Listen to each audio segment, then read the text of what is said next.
Meus amados irmãos, a paz do Senhor, é com alegria que nós estamos aqui hoje, neste dia tão especial que o Senhor nos concedeu para nós juntos, nesta manhã, estudarmos mais uma lição da nossa amada Escola Bíblica Dominical. Antes de nós recebermos o nosso professor, de fazermos alguns avisos importantes, eu convido a você, feche os seus olhos, vamos orar, para que o Senhor nos abençoe neste dia, para que nós compreendamos qual é a vontade de Deus nesta manhã tão maravilhosa. Feche os seus olhos. Senhor, nosso Deus e Pai, obrigado, Senhor, pela oportunidade que o Senhor nos concedeu. Nos deste condições, saúde, força, vitalidade, para nós nos reunirmos nesta manhã, para aprender um pouco mais sobre a Tua Palavra. Te louvamos, Senhor, pela Escola Bíblica Dominical, por cada professor, por cada aluno, por esta estrutura, Senhor, de gravação. Oramos e agradecemos pela Casa Publicadora das Assembleias de Deus, por cada editor, cada escritor, cada homem e mulher que o Senhor tem usado para escrever essas lições que abençoam tanto o nosso país e outros fora também. A mim e ao aluno, irmão que acompanha esta escola, derrame sobre nós uma bênção especial, uma porção da Tua sabedoria, para que nós possamos compreender a Tua Palavra e, o mais importante, colocá-la em prática em nossa vida. É o que nós pedimos e agradecemos em nome de Jesus. Amém. Meus irmãos, acredito que vocês estão com as suas lições em mão. Se você não pegou a sua lição, lembre-se, você pode fazer o pedido, adquirir a sua lição aqui no nosso templo sede, na nossa livraria Fonte Viva, juntamente com a nossa irmã Célia, com a irmã Lívia. Você vai ali e faz o seu pedido, ou se você ainda não adquiriu, pode retirar, ela tem alguns exemplares ali à disposição, e os irmãos compram a sua lição, um valor muito acessível. Está mais barato que uma Coca-Cola. Tenho certeza que vai abençoar a sua vida, a vida da sua família. Vamos receber nesse momento, então, os nossos professores que vão ministrar a nossa aula de hoje. Que você preste bastante atenção. Pegue a sua lição, a sua Bíblia e vamos nos alimentar da Palavra de Deus. Olá, meus irmãos e amigos, muito bom dia, boa tarde, boa noite a todos, na santa e preciosa paz de nosso Senhor e Salvador Jesus Cristo. Estamos aqui mais uma vez para juntos estudar mais uma lição, mais uma EBD Escola Bíblica online. E hoje nós estamos aqui, meus irmãos, já na quarta lição do nosso terceiro trimestre. Nas nossas lições que seguem aqui, nós estamos estudando hoje, o título da lição é O Espírito que nos guia para além das montanhas. Esse trimestre muito importante para a nossa vida, que tem o título A Igreja dos Gentios. Então, só lembrando, eu sei que os irmãos aprenderam aqui em lições anteriores, mas os gentios são aqueles que não são judeus. No caso, nós aqui somos gentios considerados, nos tempos de Jesus, pessoas até mesmo que tinha um certo, era preconceituoso para os judeus naquela época, até se dialogar, ter qualquer tipo de relacionamento com os gentios. Mas graças a Deus que pela misericórdia de Deus nós alcançamos, pela benevolência de nosso Senhor e Salvador Jesus Cristo, alcançamos pela bondade de Deus a salvação pela rejeição dos judeus. Então a graça de Deus se manifestou a nós. Então é o título desse trimestre, a Igreja dos Gentios. E por que fala a Igreja dos Gentios aqui? Eu quero falar com vocês rapidamente que para Deus na terra existe três povos. Existe a Igreja, existe os gentios e também existe os judeus. Então é assim que era classificado nos tempos. Mas hoje, com a aceitação e a pregação do Evangelho para os gentios, então existe hoje uma única igreja que compõe tanto gentios como judeus. Então, nosso Deus ele não faz acepção de pessoas, independente da nacionalidade, cor, raça, credo e posição social. O nosso Deus é aquele que indistintamente ele salva o homem, ele chama o homem para a graça maravilhosa. E o título da lição de hoje diz assim, olha, o Espírito que nos guia para além das fronteiras. Por que isso, queridos? Hoje ainda, dando sequência ao que começou lá no passado, nós continuamos hoje além das fronteiras. Por exemplo, citando aqui alguns exemplos, nós temos missionários espalhados em outros países, porque a ordem de Jesus é ir e pregar o Evangelho a toda a criatura. Quem crer e for batizado será salvo, e quem não crer será condenado. Isso já derruba definitivamente a tese da predestinação de que Deus ele escolheu algumas pessoas para a salvação e outras para a condenação. Não, e de pregar o Evangelho, isso é uma ordem que Jesus deu para nós. Nós assim o fazemos através do rádio, da televisão, da internet e até pessoalmente no corpo a corpo. É nosso dever, a nossa obrigação, é o cumprimento da ordem que Jesus nos deu. Agora, o crer, isso depende daqueles que ouvem. Então, quando a pessoa crê, e que é o primeiro passo, é ouvir, segundo é crer, e terceiro é obedecer. Quando ele ouve, que é a primeira coisa, ele crê, então ele está agora crendo na palavra de Deus, e a partir daí vem mais um processo que é obedecer, porque crer somente também não resolve. A obediência ela vem depois da crença. Então a salvação está no ouvir, no crer e no obedecer, que é um processo. Então nós pregamos, as pessoas ouvem, depois crê e obedece, e assim fazem parte da salvação. Então isso derruba a tese da predestinação.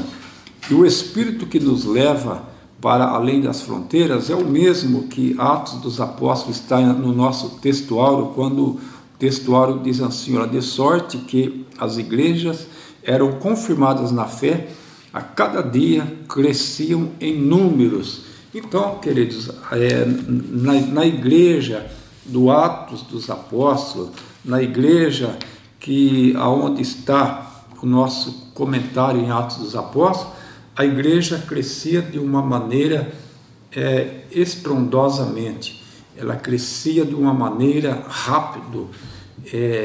A Bíblia cita que na pregação de Pentecostes se converteram 3.000 pessoas, depois em um milagre no Templo Formosa teve um acréscimo de milhões de pessoas ali, por causa que os milagres eles eram chamativos e depois eles vinham e criam na palavra de Deus. Hoje a igreja cresce até bastante no conhecimento, até mais do que a igreja primitiva, pelos muitos recursos que temos hoje, através da tecnologia, das informações.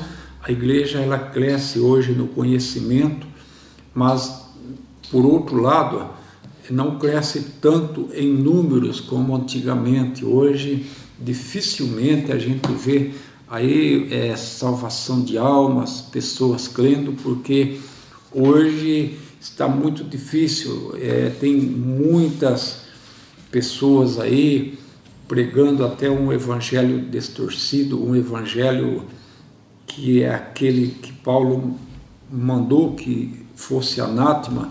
Então, por esse motivo, hoje está difícil. A igreja cresce até no conhecimento, na graça, mas em números, como no tempo do passado, que o nosso textuário está falando aqui, que de sorte que as igrejas eram confirmadas na fé e cada dia cresciam em números. Hoje a gente não vê tanto isso, é uma pena, infelizmente. E a nossa verdade prática, ela diz assim, olha, o Espírito Santo não apenas guia o cristão em seus passos, mas também o impede de avançar quando isso não está em acordo com a vontade de Deus. Então isso é uma realidade. O Espírito Santo, ele guia os cristãos para fazer missão, para uma obra em relação ao Evangelho, mas também eles o impedem quando aquilo não é de Deus. E nós vamos falar isso aqui no decorrer da nossa lição, nessa lição que estamos estudando hoje, porque os propósitos de Paulo, eles foram mudados, porque Paulo pensava em ir para um lugar evangelizar, um lugar que, ao seu ver, era um campo muito promíssuo, um campo que seria, ao ver dele, muito frutífero para a pregação do Evangelho, mas, na verdade, não era para lá que Deus o queria levar. E assim ainda é conosco. Então, nossa verdade prática, ela nos mostra essa realidade. A verdade prática é aquilo que é mais ou menos o guia da nossa lição de hoje. De acordo com a vontade de Deus é o que nós somos levados. E já, meus queridos irmãos, a nossa introdução, a nossa leitura em graça, ela está em Atos capítulo 16, versículo 11 ao 18, que diz assim: olha, e navegando de Troades, fomos correndo em caminho direto para Samaria, e no dia seguinte para Neápolis. Então aqui começa o comentarista já com esse texto da lição, que ele vai aqui dizendo. Você pode depois ler isso aí na sua casa, onde você está nos acompanhando, porque esse texto ele vai do 11 ao 18, e depois ele continua do 25 ao 38, contando aqui algum Atos dos Apóstolos, porque quando nós falamos o livro aqui escrito pelo nosso irmão Lucas, quando fala Atos dos Apóstolos, está falando aqui das atitudes dos apóstolos, aquilo que foi feito pelos apóstolos, por isso que chama Atos dos Apóstolos. E a nossa introdução, ela diz assim, olha, a segunda viagem missionária de Paulo marca um avanço decisivo da igreja, o fortalecimento das igrejas fundadas e a expansão do evangelho para os territórios, culminado na entrada da mensagem cristã na Europa. Então foi isso, meus irmãos e amigos, que aconteceu. Paulo, na sua segunda viagem missionária, quando ele vai para a Europa, então ali houve um crescimento muito grande do Evangelho, e aí a gente pode imaginar, assim, quando fala em crescimento gigante, pode-se alguém imaginar de que isso começa em um grande templo luxuoso, em um grande teatro, em um grande cinema, mas o que nós vamos aprender hoje não é nada disso, é que o Evangelho, ele é simples, o Evangelho, a pregação da Palavra de Deus, ela é simples, e assim como Deus também, ele opera num grande centro, num grande evento, Deus opera num grande estado, onde tem 30, 40, 50 mil pessoas, Deus também opera na simplicidade, na casa de uma humilde irmã, onde ela cedeu ali a sua casa para que ali fosse fundada uma igreja, e ali se agigantou o trabalho, ele foi se avolumando de uma maneira maravilhosa, que nós vamos falar um pouquinho aqui neste dia que nós estamos estudando. E o nosso primeiro tópico diz assim, olha, Lídia, quando o Espírito abre o coração e funda uma igreja, a direção soberana do Espírito Santo e a viagem missionária na segunda viagem. Paulo, desta que recai não apenas sobre a expansão geográfica da igreja, mas sobre a condução soberana do Espírito Santo.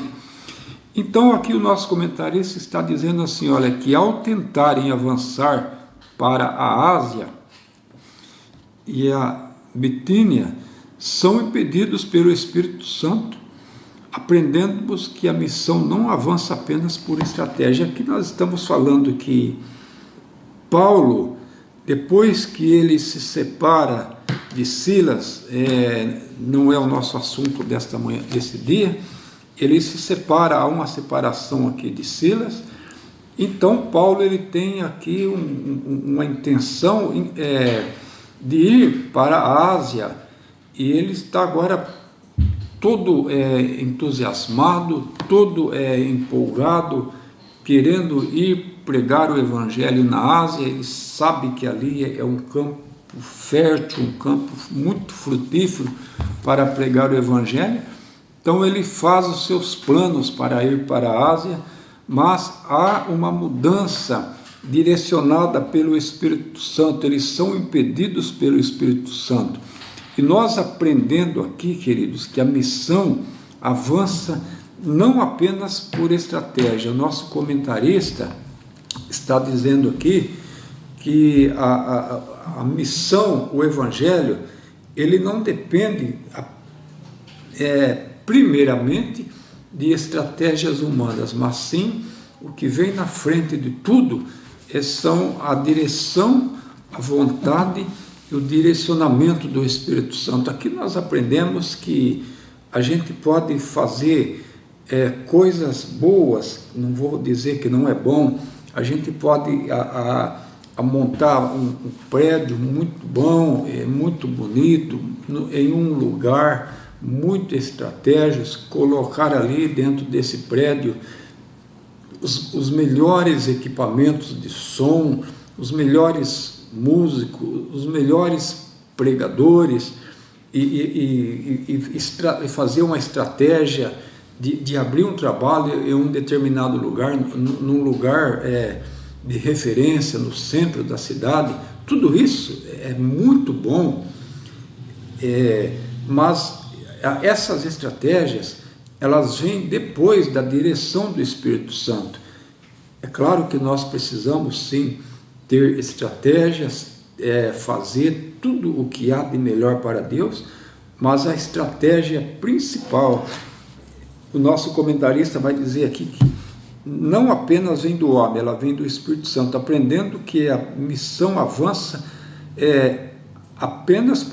não avança apenas por estratégia humana, mas pela sensibilidade do Espírito Santo. É o Espírito Santo que atua, direciona. Aí sim, depois da direção do Espírito Santo, você pode sim fazer todas as melhorias que estiver dentro de suas possibilidades, dentro do seu alcance. Mas apenas as estratégias humanas, elas não resolvem. E nós vemos aí que às vezes as pessoas eles investem muito alto em um determinado local, eles investem muita tecnologia em um determinado lugar, mas depois aquilo ali fica apenas por algum tempo e logo se fecha. Por quê? Porque faltou estratégia do Espírito Santo. Foi muito bem feito pelo lado da estratégia humana, mas quando falta o direcionamento do Espírito Santo, então tem uma grande possibilidade de não dar certo. Por isso que nós precisamos, antes de qualquer coisa, antes de nós usarmos até os nossos recursos financeiros que nós temos, antes de usar a nossa vontade, o nosso desejo e o nosso entusiasmo, nós precisamos sim pedir primeiramente de tudo a direção do Espírito Santo e a confirmação de que se aquilo que nós vamos fazer está sobre a vontade do Espírito Santo. Porque o nosso comentarista está dizendo aqui, Paulo estava todo entusiasmado para descer para a Ásia, uma viagem de muitos dias, navegando pelo mar, mas o Espírito Santo o direcionou para outro lugar. E qual que foi o resultado disso? A fé sincera, sensibilidade espiritual e hospitalidade de Lídia. O texto vai nos mostrar aqui, meus irmãos, que Paulo ele foi para a Europa, e quando ele vai em Europa, o texto vai dizer aqui, Lídia é apresentada como adoradora de Deus, provavelmente uma gentia temente ao Senhor, comerciante de púrpura, originária de Tiatira, possuía boa condição financeira, mas não era dominada pelo materialismo. Em Filipos demonstra sensibilidade espiritual.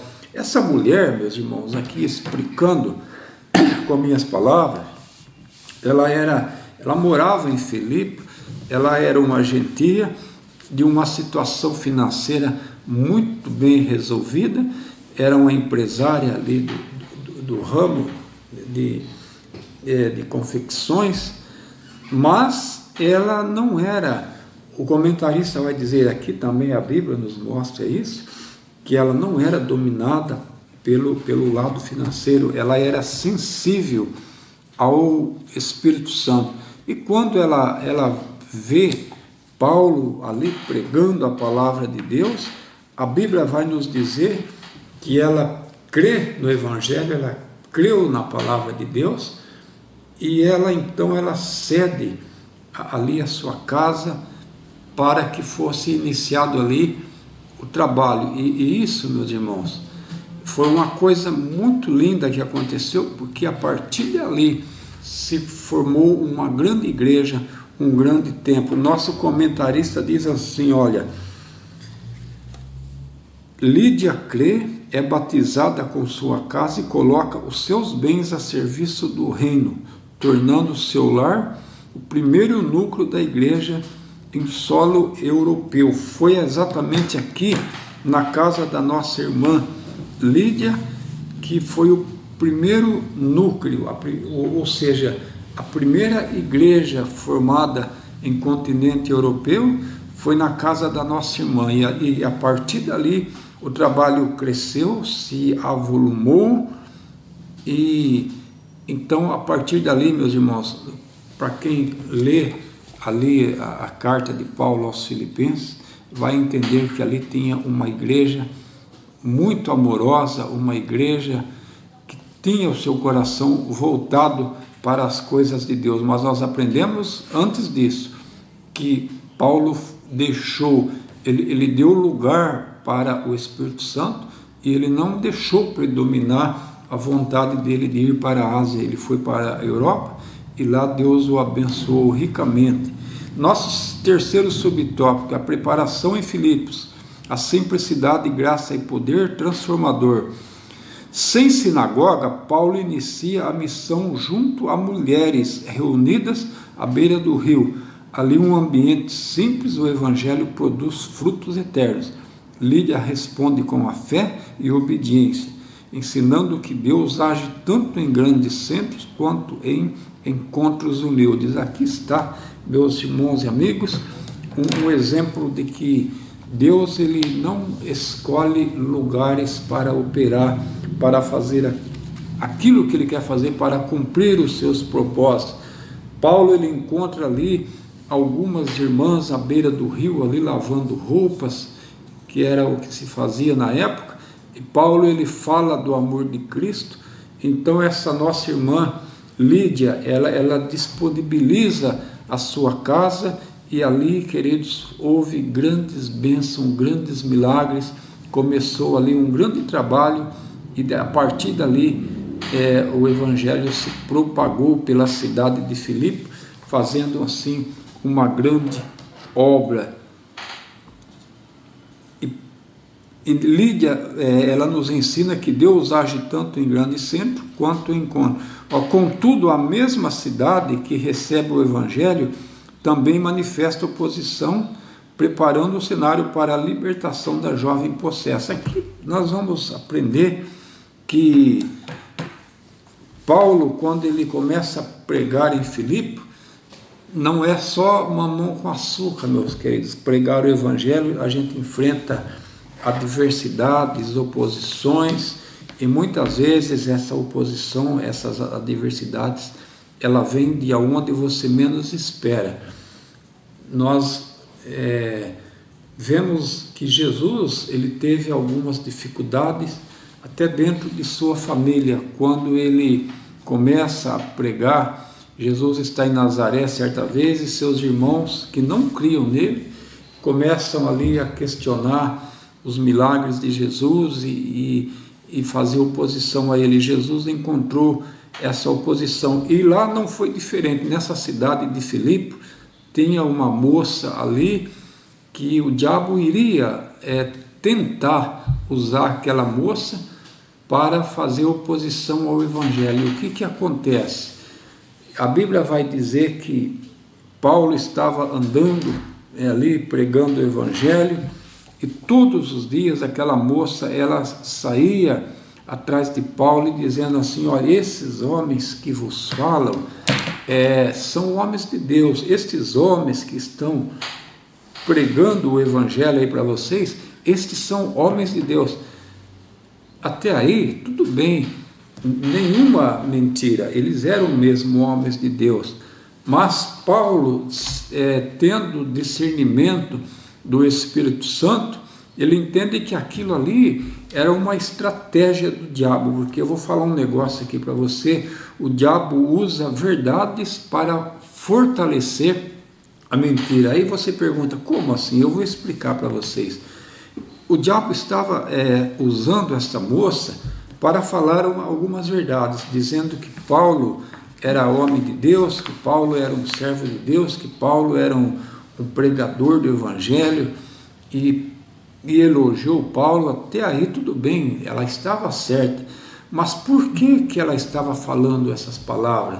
Porque o diabo estava usando essa moça para falar essas verdades, porque as pessoas que estavam ali vendo essa moça falar a verdade, eles iam aumentar a credibilidade nela, e depois, a partir dali, eles diriam: poxa, aquela moça, ela é adivinhão mesmo, ela falou a verdade daqueles apóstolos, tudo que ela falou daqueles apóstolos ali, daqueles homens, é verdade, eles são homens de Deus.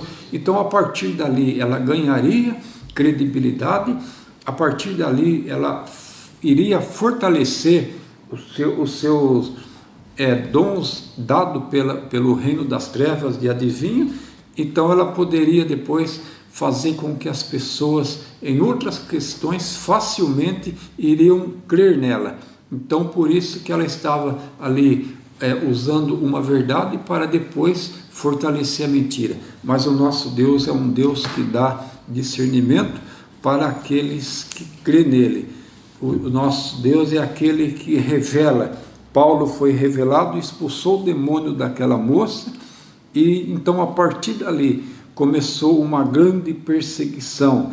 Paulo foi preso, Paulo teve que sair dali, e a libertação da jovem possessa e o confronto com os poderes das trevas. Nós estamos dizendo aqui já agora, meus irmãos, no outro tópico, dizendo assim, olha, no segundo tópico, mesmo tendo como base a casa de Lídia, Paulo e seus companheiros continuavam a frequentar o lugar de oração. Numa dessas ocasiões, encontraram uma jovem escrava passando por um espírito de adivinhação, e essa menina, ela falasse verdade sobre os missionários, seu testemunho não procedia de Deus. Então, muito cuidado, porque às vezes você precisa tomar cuidado, meus irmãos e amigos, com alguns elogios que você recebe, porque tem elogios que eles vêm em forma de elogios mesmo, mas tem alguns elogios que esconde algo por detrás, esconde estratégicas maléficas por detrás. Então precisamos vigiar, tomar muito cuidado. Nós lembramos aqui agora do fato de Josué, quando ele vai enfrentar ali os moradores de Gibeon, quando aquelas pessoas chegaram ali elogiando Josué. E você é um homem de Deus, nós ouvimos falar a seu respeito, nós ouvimos que tudo o que vocês fizeram aí com o povo inimigo, com os povos que o confrontaram, tudo aquilo ali era verdade, mas por trás daquela grande verdade tinha uma mentira maior. Eles eram inimigos, eles eram povos que era para ser destruído, e nessa mentira que estava por trás dessa verdade, desses elogios, Josué acabou fazendo ali um pacto com eles, uma aliança, e a partir dali trouxe grande prejuízo para as futuras gerações. Então, muito cuidado com os elogios, precisamos vigiar e tomar cuidado, porque atrás de um elogio, às vezes pode ter estratégicas maléficas, malignas, muita falsidade e muito cuidado. A falha da injustiça humana. Muitas vezes o sofrimento do justo se torna instrumento para a manifestação da graça.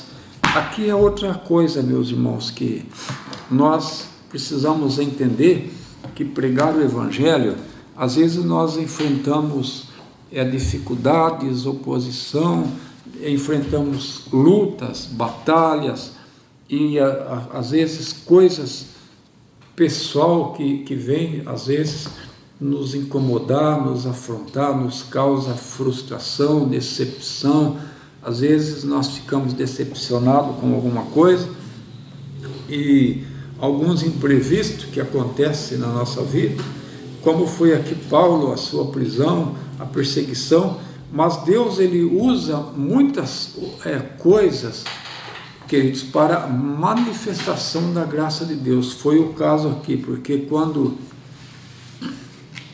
Paulo começa a ser perseguido em Filipe, por trás dessa perseguição, Deus tinha um grande plano, porque Paulo e Silas, quando eles estavam na prisão, eles foram ali açoitados, falsamente acusados. Paulo e Silas foram para a prisão, açoitados e lançados no cárcere.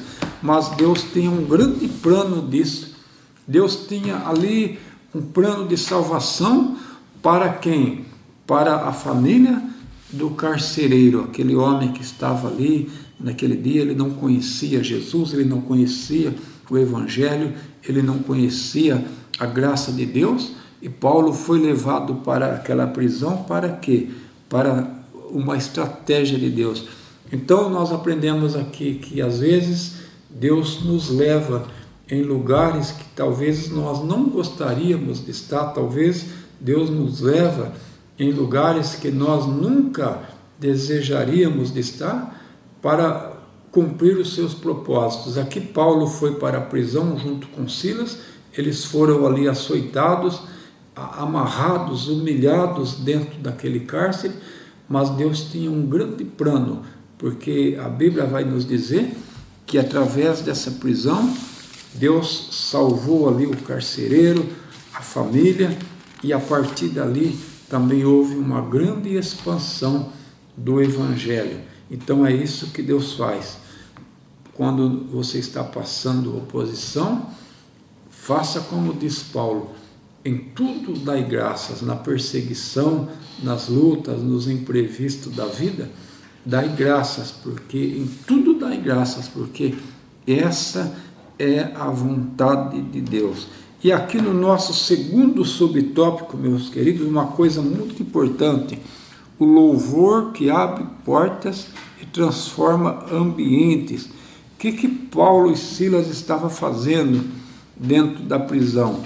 Paulo e Silas, quando eles estão na prisão, eles poderiam ali começar a se lastimar, a se lamentar e a dizer: olha, nós estamos aqui, eu sou homem de Deus, eu sou um servo de Deus, eu sou chamado, eu tive um encontro pessoalmente com Jesus, mas agora estou passando aqui por esta prisão, fui açoitado, estou aqui amarrado, aprisionado. Ele podia ficar ali se vitimizando na lamúria, na reclamação, no vitimismo, e fazer ali toda uma dramatização, mas não foi isso que Paulo fez. O texto aqui, nosso comentarista vai dizer que Paulo, ele começa a louvar a Deus, a cantar louvores a Deus e a orar e dar graças a Deus. Eles começam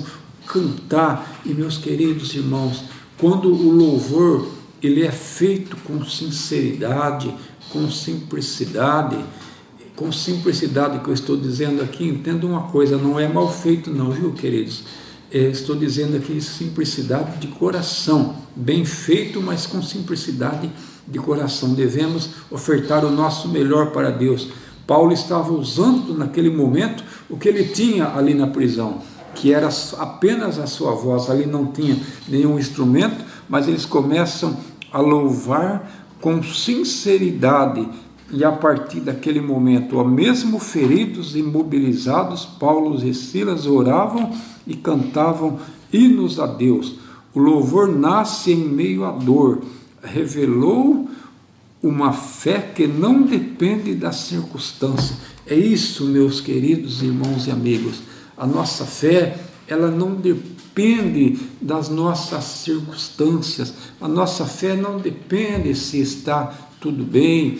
A nossa fé, ela entende que o melhor que Deus pode fazer na minha vida é a sua vontade, ainda que seja aquilo que eu não gostaria, ainda que seja aquilo que eu não gostaria, não pretendia estar passando, mas esta é a vontade de Deus. Esta é a verdadeira fé que nós exercemos, de que o melhor de Deus está acontecendo na nossa vida. Mas como assim? Em uma prisão? Sim, Paulo estava crendo junto com Silas que mesmo na prisão Deus tinha planos para ele, e o plano foi concretizado, e nós estamos testificando hoje aqui através desta EBD que os propósitos de Deus através de Paulo e Silas naquela prisão era a conversão do carcereiro e a vitória da graça. Ao ver as portas abertas, o carcereiro, tomando o desespero,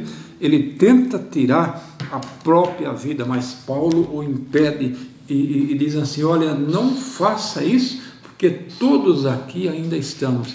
E, meus queridos, quando nós vamos para a conclusão desse assunto, nós entendemos ali que houve uma conversão do carcereiro e também de toda a sua família. É isso que Deus faz. Então, se você, meu amigo, aproveitando aqui esse contexto, se você está passando por lutas, provações, decepções, entenda uma coisa: Deus tem um propósito nisso. Deus tem propósito nas nossas lutas, nas nossas decepções.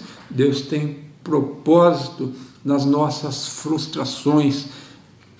Tão somente passe dando glória a Deus, passe louvando a Deus, como dizia nosso irmão Lázaro: vou passando pela prova, dando glória a Deus, porque em todas as coisas Deus nos faz mais do que vitorioso. Então, queridos, quem sabe você que está nos vendo através das redes sociais, talvez eu estou falando aqui com pessoas que estão passando por uma grande provação, por uma grande luta, por um grande desafio. Entenda uma coisa, que Deus tem os seus propósitos, e para isso, às vezes, Ele permite que seus filhos, seus servos, eles passem por problemas. Quantas e quantas vezes que no meio da batalha, Deus ele cumpre propósitos maravilhosos através do sofrimento e através da dor que muitas pessoas estão passando. Espero que essa lição tenha sido uma bênção para você, meu querido amigo. Espero que esta lição nesta manhã tenha sido uma bênção, e assim nós estudamos nesta manhã que a graça de Deus, ela se há manifestado para todos quantos crê. Deus ele salva indistintamente da nacionalidade, não importa se é judeu, se é gentil, nosso Deus ele está com o seu coração aberto para nos salvar. E o nosso desejo aqui nesta manhã, neste dia, nessa tarde, nessa noite, aqui da equipe do nosso EBD, da nossa Escola Bíblica, é que você seja muito abençoado, você, sua família, que Deus abençoe sua família, seus negócios, em nome de Jesus. Amém. Amém, meus irmãos, graças a Deus, que lição maravilhosa. Como é bom nós nos reunirmos, para aprendermos a palavra de Deus, para nós absorvermos esse conteúdo. Tenho certeza que assim como eu, os irmãos foram abençoados nesta manhã. Antes de nós orarmos, de agradecermos a Deus, eu tenho 2 avisos importantes. O primeiro é um convite para você, meu querido irmão, minha querida irmã, que ainda não nos conhece, que ainda não visitou uma de nossas igrejas, mas que tem participado dessas nossas aulas online. Eu quero fazer um convite para que você participe de um dos nossos cultos, conheça uma das nossas igrejas. Eu tenho certeza que você será bem recebido, vai receber uma palavra da parte de Deus e vai poder retornar para a sua casa, para o seu lar, melhor do que você chegou. Nós temos aqui no nosso templo sede cultos toda terça-feira, também às quinta-feiras e nos domingos. Nós temos 2 cultos, no domingo às 17h30 e às 19 horas. Nós também temos em todas as nossas igrejas a nossa escola bíblica dominical presencial. Você pode ali todo domingo, a partir das 9 horas da manhã, em qualquer uma das nossas igrejas, participar com a sua família, com seus filhos, netos, sobrinhos, sejam eles crianças, do berçário, adolescentes, jovens. Nós temos uma grade curricular que atende a todas as faixas etárias. E você vem para a igreja com a sua família, recebe uma instrução, um ensino da palavra de Deus e terá a sua vida abençoada pelo Senhor. Você pode estar presente nos nossos templos, na escola bíblica, aprendendo junto com os nossos pastores, professores e também crescendo na graça e no conhecimento da palavra de Deus. Não tenho dúvidas que será um prazer te receber em uma das nossas igrejas. Também, meus irmãos, nós que amamos a escola bíblica dominical, podemos contribuir com a obra de Deus. Você está vendo passar aqui embaixo os números da nossa conta, a nossa chave Pix, onde você pode enviar suas ofertas, o seu dízimo e contribuir para a manutenção da obra de Deus, a manutenção dos nossos templos e também contribuir com a obra missionária, com o sustento dos missionários que estão no campo, pregando o Evangelho, levando a palavra de Deus às nações. Eu tenho certeza, meus irmãos, que Deus tem uma bênção especial reservada àqueles irmãos que se dispõem a contribuir. Nesse momento, vamos encerrar a nossa aula, gratos ao Senhor, mas antes, feche os seus olhos, nós vamos agradecer ao Senhor em oração por este dia, por estes momentos que nós passamos juntos na presença de Deus, aprendendo a sua palavra. Feche os seus olhos. Senhor, nosso Deus e nosso Pai, obrigado por esta reunião, por este momento tão importante. O Senhor nos abençoou e nos abençoa de maneira tão especial, tem nos guardado, tem nos livrado e tem nos dado a oportunidade de sempre aprender a Tua palavra.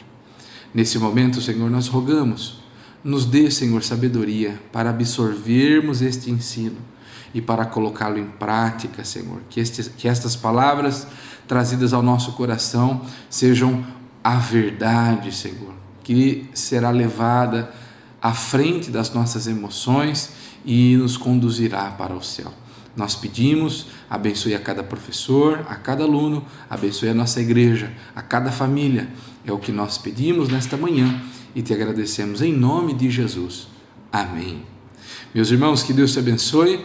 Nós nos vemos daqui uma semana em mais uma escola bíblica dominical, que os irmãos já sabem, é a maior escola do mundo. Que Deus te abençoe.